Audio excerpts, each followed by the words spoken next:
Great. So, Bill Dornbos, I'm really excited to be here. You may not be able to tell because I'm from the Midwest, so I'm excited, but you won't be able to read that on me. While we're working on pulling up the presentation, which I hope we can see, just because the visuals I think are much more fun to see than I am. I think what I'll do is just very quickly kind of zip through all the things you already know in a very quick fashion on climate trends, and then focus a bit on a vision for the grid that I think is going to be necessary for getting to deep carbon reductions, and it's also going to be necessary for empowering your communities and empowering consumers. And so the first thing I want to point out is we've done a series of studies over the last 2 years. Climate vision, energy vision, and utility vision. Utility vision, actually, there's copies of it over there. This is what it looks like. And there's a nice graph on the back that I'll show you in a moment. But what we've tried to do is define what the climate challenge is, and then define how you try to change the energy system to meet that challenge, and then how you pull the needs of people and communities into a modernized grid. So when we looked at climate trends in the Northeast, it's generally a fairly positive story, like Jeff laid out. There has been some progress, and we've kind of put a roof on emissions overall across all the sectors. And a lot of the reductions have come from the power sector, actually. Most of that, about 47% of the region's greenhouse gas emission reductions have come from fuel switching from coal and oil to natural gas. A lot of that is already done. We're in the region overall. We're kind of at the point where we're not going to be able to do more of that in the power sector. So that's one trend to keep in mind. Another trend to keep in mind is that we remain obviously very dependent on fossil fuels in the transportation and building sectors. So obviously we use gasoline to power most of our cars, but in the building sector, even if we make a lot of homes energy efficient, we're still using oil and natural gas to to heat those homes. So the thermal needs of our building sector is still something that we need to decarbonize, and we're not actually getting at that right now very well, even through very effective energy efficiency programs, say in Massachusetts and other places that look at the home as a whole. Oil-heated customers are not necessarily fuel switching. So that's another big problem that we need to be thinking about when we're trying to decarbonize the energy system. So we just wanted to do a quick thought exercise and ask ourselves, okay, how would you decarbonize transportation? How would you decarbonize the building sector given these challenges, given how dependent we are on fossil fuels in those two sectors? And we said, well, are there existing commercialized technologies that we can apply right now, that we can deploy right now in those sectors that would reduce carbon emissions? And the thought exercise was to snap our fingers and say, okay, there are, and we're going to apply them overnight. What happens if we do that overnight? So in the transportation sector, what if we deploy electric vehicles for all of our fossil-fueled automobiles and passenger vehicles? What if we deploy air source heat pumps for all of our buildings instantly overnight, getting off of oil and natural gas? Obviously a fantasy, but what happens? So we did that, and we just ran the numbers very quickly. And what we found is you would get a 50% reduction immediately in our GHG emissions across the board, just from decarbonizing those two sectors with existing commercialized technology.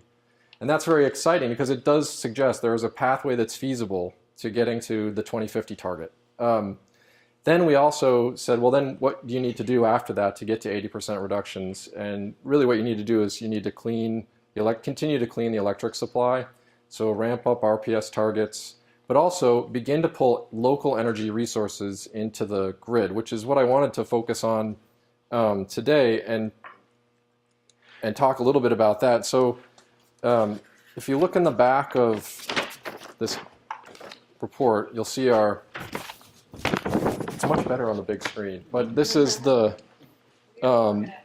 vision for what we're thinking of, and to some degree we're painting with very broad strokes, and we're probably being a little bit unfair towards the existing energy system. So on the left here, you're looking at kind of where we are, and if we stay on the present track with business as usual and staying fairly dependent on a centralized system with remote generation and thermal needs provided by fossil fuels, we're not that doesn't empower people.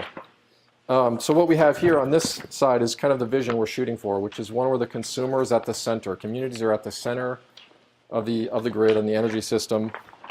By the way, my daughter, who's about 21 months old, loves to play with this. I probably shouldn't say this. My boss would probably, his head would explode if he knew I was using this visual as a aid at home. But this is a wonderful toy for small children because there's all kinds of great little details. And you can point out that there's a turkey somewhere here. My daughter has found the turkey, yes, over here on the left side. But anyway, I think it's a lot of fun to look at this and imagine what the future could be using these technologies.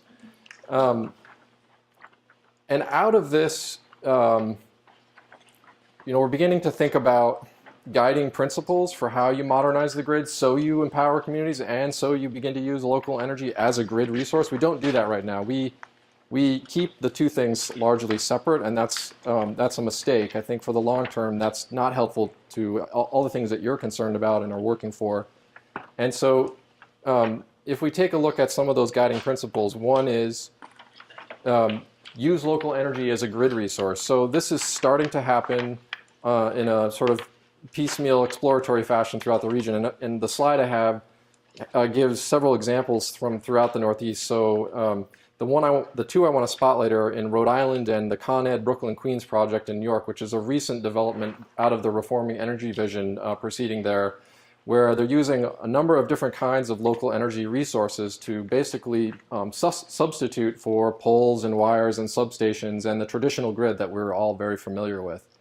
And this is exciting because then you see a way where consumers can benefit from these local energy resources, energy efficiency, solar PV, battery storage. They provide clean energy typically, and at the same time they can be used as a kind of a virtual infrastructure for the grid. So they can provide reliability benefits to the grid that are actually better for all of us in the long run than just building bigger poles and wires and transmission lines. Another kind of guiding principle is valuing local energy as a grid resource. So this is kind of becoming a trend across the country, but everybody's trying to put out their value of solar analysis and come up with some actual numbers for what a price might be, a fair price might be, or what the grid thinks of the price of a kilowatt hour produced by a solar array might be. And we've done that for Connecticut, Massachusetts. We just announced the Rhode Island one. We'll be doing others for the other northeastern states. And if you begin to value these local energy resources in terms of what the grid, how the grid thinks, how resources are priced, how the grid kind of has, if you think of it as almost kind of a marketplace, you begin to pull those resources into the grid, and then you're also then benefiting consumers and communities. You're further empowering them. The outcome of our study in Connecticut just really underscored that current net metering policies are actually very fair to all grid users, whether they're an owner of a PV array or they're not a participant. There's some argument that there's cost shifting for non-solar PV owners, and that's largely, I think, not something that we're that worried about, at least at these levels of penetration, and given what the values we found for value of solar.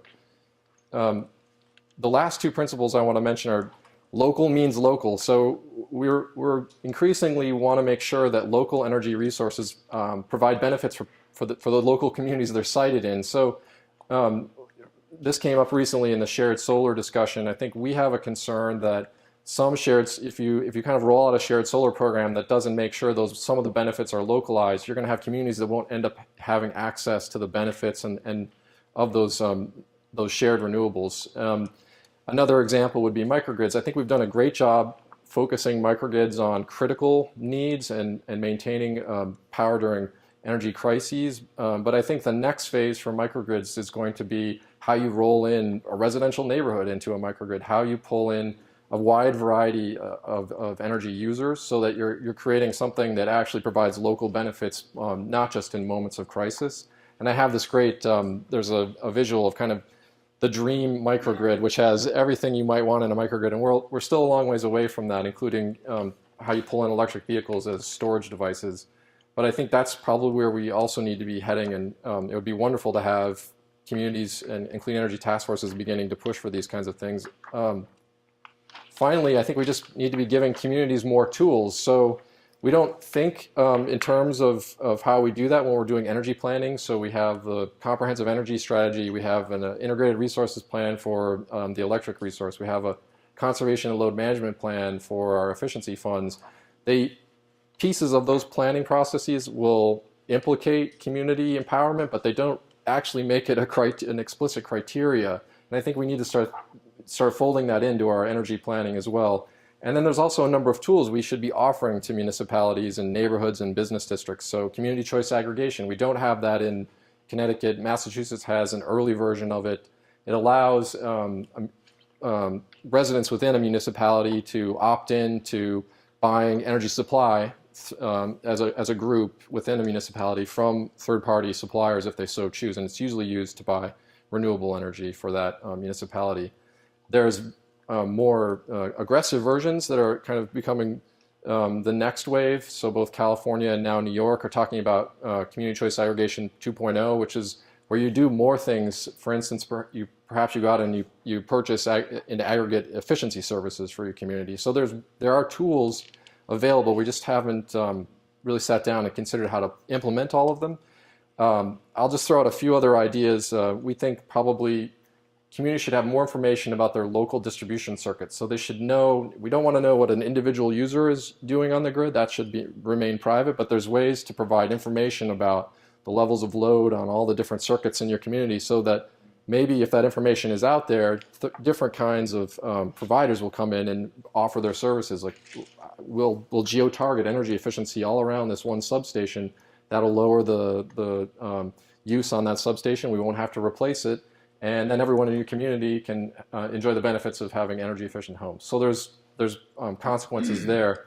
Finally, New York has started something called the New York Prize Competition, where they're putting out a number of grants, all for the purpose of trying to bring local energy projects into reality. And one of their criteria is making sure that each project has some kind of low income access and benefit. So I think we have a number of planning tools and possibilities that we could be using, and we're not yet, and that's not a criticism of where we are in Connecticut. It's just kind of, this is all very early days for all the states, but it's exciting too, and I would love to have more conversations with all of you about ideas that we can help empower the communities here in Connecticut. And again, if you haven't, please feel free to take a copy of Utility Vision.